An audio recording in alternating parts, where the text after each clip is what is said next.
This is Fred Beck from Fred Talks Fighting. Today I'm very lucky to be joined by Michael Jennings. So what's been going on with you, Michael? Yeah, just been in the gym, mate, training the professionals. Like we just saying, we can't train the amateurs at the minute. Looking to get back in on the 12th of April with a bit of luck. Hopefully, a bit of normality. So Michael, I know before we start talking about Jennings Gym and all the coaching side of things, I want to talk about your career for just a moment. I always buy Yeah, in the boxing news magazine, a ring magazine from W.H. Smith. And then that's what I read about you in there. And you turned pro at the age of 21. And now yeah. it's quite common for fighters to turn pro at 21. But back then, when you turned pro, it's quite unusual. How come you turned pro so early? I just it was time. I just had enough with the amateurs. Do you know what I mean? Sorry about the camera. Let me just try and put this somewhere a bit better. The with the politics of the amateur game and stuff, I boxed in England trials, won the trials, and still didn't get selected. I'd won a few national titles, so I don't know. I just had enough of it all, so I wanted to turn professional. And so now on the other end of your career, now you're looking back, you actually have a very successful amateur career. You're a very successful professional career. You won the English title, the British title, and the EBU belt. And then now looking back at your career, is there anything you think you'd have done differently looking back at it? Probably I would have learned more about nutrition, because when I was dieting back then, it was like old school dieting. When we needed to lose weight, we just stopped eating, basically. Do you know what I mean? So it did take a lot out of you. Now I've learned a lot more about nutrition, and I know that you can eat. I could have been eating a lot more food to make weight quite easily, to be honest with you.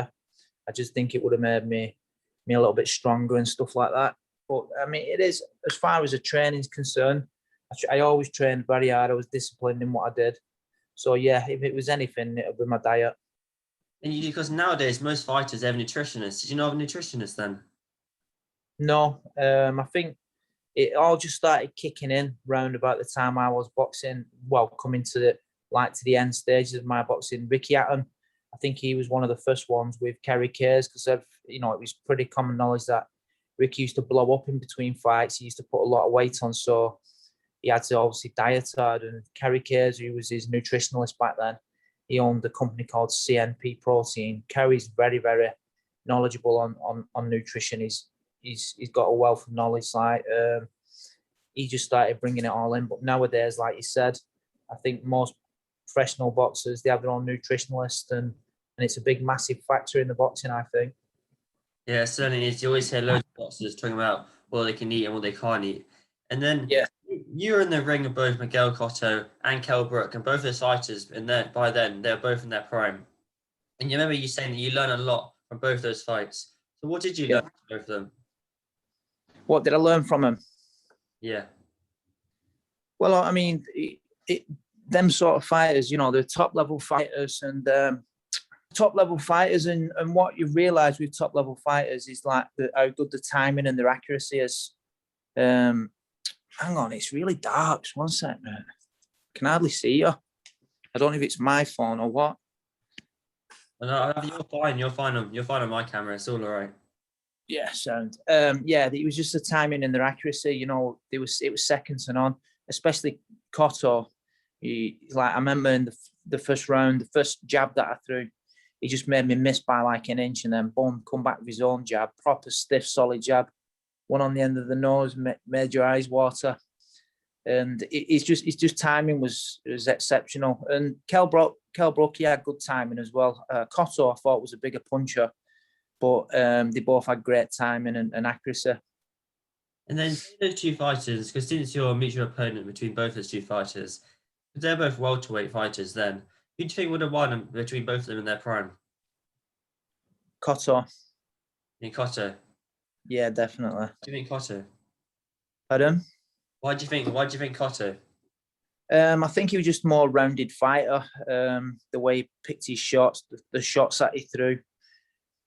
Kel, don't get me wrong, Kel's been a great fighter. He still is a good fighter actually, but I just think Cotto at the time of both of them being in the best, I think Cotto would definitely beat Kel. And Cotto, I mean, it's pretty well known. Kel used to You know, he used to like the parties and everything back then. So I just think that would have brought a big factor into it as well, because Cotto was like, you know, he's 100% dedicated to boxing. Yeah, Cotto's certainly in the discipline. That just brings forward to my mind. Cotto's coming back for an exhibition fight against Marquez. And what are your thoughts on that? Do you think fighters should be coming back? Because on the other hand, they are going to be earning quite a lot of money, so it might balance it out a bit. I mean, to be fair, if you know, if people are going to be paying for this, and then people that are paying for it, then you know, yeah, if people are looking to buy into that sort of thing, let them do it. Why not? Why stop them earning a few quid if that's what they want? You know, I've nothing against it. It is what it is, isn't it? If it sells, and that's that. I won't. No, I've got nothing against that. I mean, it's like with the Tyson and the Roy Jones thing the other week, weren't it? That was the same sort of thing. And do you know what? I watched that as well.